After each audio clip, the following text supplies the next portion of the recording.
கிறிஸ்துவுக்குள் பிரியமானவர்களே, ஆண்டவரும் உலக ரட்சகருமாகிய இயேசு கிறிஸ்துவின் நாமத்தினாலே இந்த ஜூலை 1ஆம் தேதியில இருதயத்தின் ஆழத்திலிருந்து உங்களுக்கு நல்வாழ்த்துக்கள். கடந்த 6 மாதங்களாக கர்த்தர் கண்ணிமை போல நம்மை பாதுகாத்து வந்திருக்கிறார். நம்முடைய வாழ்க்கையில எத்தனை மேடு பள்ளங்கள் வந்தாலும், எத்தனை போராட்டங்கள் வந்தாலும் ஆண்டவர் மாத்திரம் நம்மை கைவிடல. கிருபையாய் 6 மாதங்கள் கண்ணிமை போல பாதுகாத்து இந்த 7வது மாதத்திற்கு கர்த்தர் கொண்டு வந்திருக்கிறார். இந்த 1ஆம் தேதியில கூட ஆண்டுடைய திருப்பாதத்தில் ஒரு ஆசீர்வாதமான தேவனுடைய வார்த்தையை வாசித்து கர்த்தருடைய திருப்பாதத்தில் இந்த மாதத்திற்காக நாம் ஜெபிப்போம். 37வது சங்கீதம் 19வது வசனம். அவர்கள் ஆபத்து காலத்திலே வெட்கப்பட்டு போகாதிருந்து பஞ்ச காலத்திலே திருப்தி அடைவார்கள். அன்பு தேவனுடைய பிள்ளைகளை, நீங்கள் ஒரு வேளை சொல்லலாம், ஆண்டவரே கதி என்று நான் இருக்கிறேன், ஆண்டவர் தான் எனக்கு அடைக்கலான்னு இருக்கிறேன், கர்த்தரையே நான் நம்பி இருக்கிறேன், எந்த ஒரு பிரச்சனைகளுக்கும் நான் போறதில்லை, யாருடைய பிரச்சனைக்கும் நான் போறதில்லை, யாருடைய சச்சரவுக்கும் நான் போறதில்லை.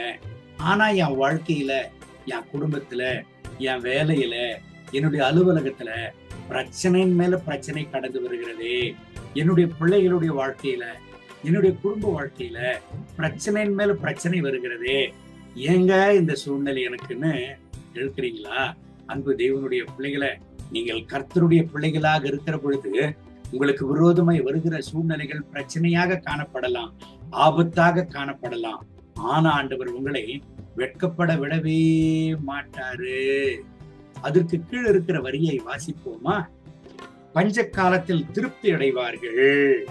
என் அன்பு தேவனுடைய பிள்ளைகளை, சத்துருவானவனுடைய தந்திரமே கர்த்தருடைய பிள்ளைகள் திருப்தியா வாழக்கூடாது, சமாதானமாக வாழக்கூடாது என்பதுதான் அவனுடைய நோக்கமே. ஆனால் ஆண்டவர் இந்த இடத்துல செய்கிற அற்புதத்தை பாருங்க. ஆண்டவர் இந்த இடத்துல சொல்லுகிறாரு பாருங்க, ஆபத்து காலத்தில் அவர்கள் வெட்கப்பட்டு போவதில்லை, அது மாத்திரமல்ல பஞ்ச காலத்திலே திருப்தி அடைவார்கள் என்று கர்த்தருடைய வார்த்தை சொல்லுகிறது. இவர்கள் யாருங்க? யாரை குறித்துங்க? ஆண்டவராகிய கர்த்தர் இந்த வார்த்தையை சங்கீதக்காரன் மூலமாக ஆண்டவர் பேசுகிறார். அதற்கு மேலாக இருக்கிற வசனத்தை, அதாவது 18வது வசனத்தை நாம் வாசிப்போமா? உத்தமர்களின் நாட்களை கர்த்தர் அறிந்திருக்கிறார், அவர்கள் சுதந்திரம் என்றென்றைக்கும் இருக்கும். அன்பு தேவனுடைய பிள்ளைகளை, உத்தமர்களின் நாட்களை கர்த்தர் அறிந்திருக்கிறாராம், அவர்களுடைய சுதந்திரம் என்றென்றைக்கும் இருக்கும் என்று வேதம் சொல்கிறது. யாருங்க அந்த உத்தமரு?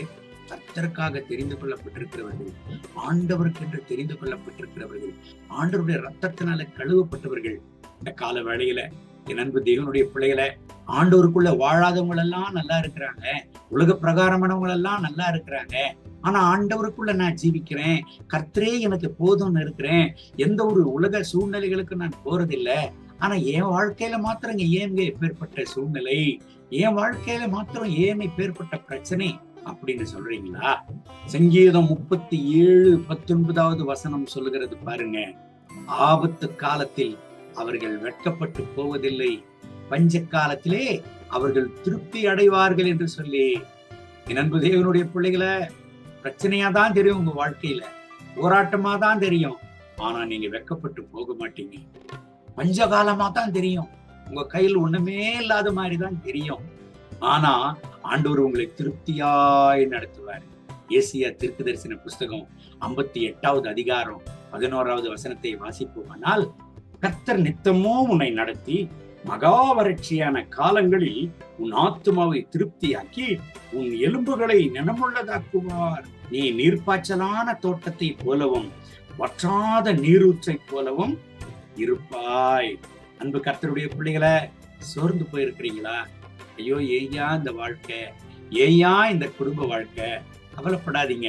ஆண்டவருக்கென்று தெரிந்து கொள்ளப்பட்டிருக்கிறவங்க நீங்க, கர்த்தருக்கென்று அழைக்கப்பட்டிருக்கிறவங்க நீங்க. இந்த பொல்லாத உலகத்துல, இந்த மாயையான உலகத்துல ஆண்டவருக்கென்று நீங்கள் அழைக்கப்பட்டிருக்கிறவங்க. ஒருபோது ஆண்டவர் உங்களை கைவிட மாட்டாரு. ஆபத்து காலத்துல நீங்க வெட்கப்பட்டு போக மாட்டீங்க. வேலையில தூக்கணும்னு தான் நினைப்பாங்க, ஆனா உங்களை தூக்கவே மாட்டாங்க. உங்களை வீழ்த்தணும்னு பார்ப்பாங்க, ஆனா உங்களை வீழ்த்த அவர்களால முடியாது.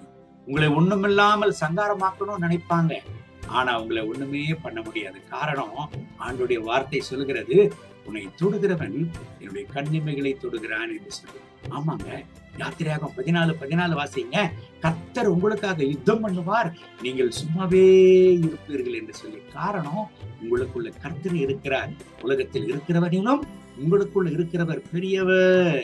கவலைப்படாதீங்க. 6 மாதங்கள் கிருபையாய் உங்களை நடத்தினார், இரக்கமா நடத்தினார், அவர் தயவாய் நடத்தினார். இந்த 7வது மாதத்திலையும் மகிமையாய் உங்களை நடத்துவார். நீங்க வெட்கப்பட்டு போகவே மாட்டீங்க. நீங்க வெட்கப்பட்டு போகவே மாட்டீங்க. திருப்தியாய் வாழுவீங்க. ஆண்டவர் உங்களை கிருபையாய் நடத்தி இந்த மாதம் முழுவதும் அவருக்கென்று ஒரு ஜீவனுள்ள சாட்சியாக உங்களை நிறுத்துவார். விசுவாசத்தோடு இந்த வாக்குத்தத்தத்தை எடுத்துக்கொள்ளுங்க. இந்த மாதத்தில் பிரயாணிங்க. ஆண்டவர் உங்களை மகிமையான சாட்சியாக நிறுத்துவார். இந்த கர்த்தருடைய வார்த்தையின்படி கர்த்தர் உங்களை ஆசீர்வதித்து இந்த மாதம் முழுவதும் நடத்துவாராக. கண்களை மூடி ஜெபிப்போமா? அன்பின் ஆண்டவரே, இந்த ஜூலை 1ஆம் தேதியில என்னோடு சேர்ந்து ஜெபித்துக் கொண்டிருக்கிற என் அன்பு சகோதர சகோதரிகளுக்காக ஜெபிக்கிறேன். கர்த்தாவே, உங்களுடைய பிள்ளைகளை ஆசீர்வதி.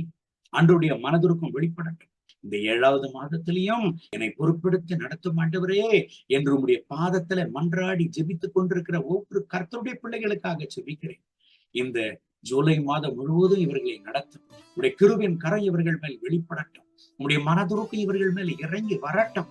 ஆண்டவரே, சங்கீதம் 37:19 நாங்கள் வாசித்தோமே, ஆபத்தான நேரத்தில் அவர்களை வெட்கப்பட நீர் விடுவதில்லை, பஞ்ச காலத்தில் அவர்களை திருப்தியாக்குறீர் என்று சொல்லி.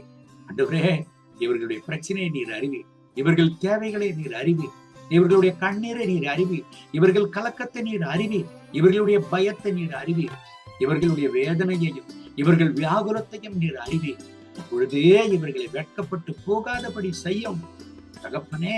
இவர்கள் தேவைகளை சந்தித்து இவர்கள் பஞ்ச காலத்தில் இவர்களை திருப்தியாக்கும். ஒரு குறையின்றி இந்த ஜூலை மாதம் முழுவதும் நடத்தும். ஒரு தேவைகளுக்கும் உடைய பிள்ளைகள் கஷ்டப்படாதபடிக்கு இவர்கள் தேவைகளை சம்பூரணமாய் சந்தித்து இவர்களை ஆசீர்வதித்து நடத்தும். இந்த ஜூலை மாதம் ஒரு அறுவடை மாதமாக இவர்களுக்கு இருக்கட்டும். இந்த ஜூலை மாதம் ஒரு சாட்சியின் மாதமாக இவர்களுக்கு இருக்கட்டும். கர்த்தர் அப்படி செய்கிறதற்காக உமக்கு நன்றி. மகிமை கனம் துதி உமக்கே. இயேசுவின் நாமத்தில் கேட்கிறோம் எங்கள் ஜெபங்களும் நல்ல பிதாவே. ஆமென். ஆமென். May God bless you. Have a good day.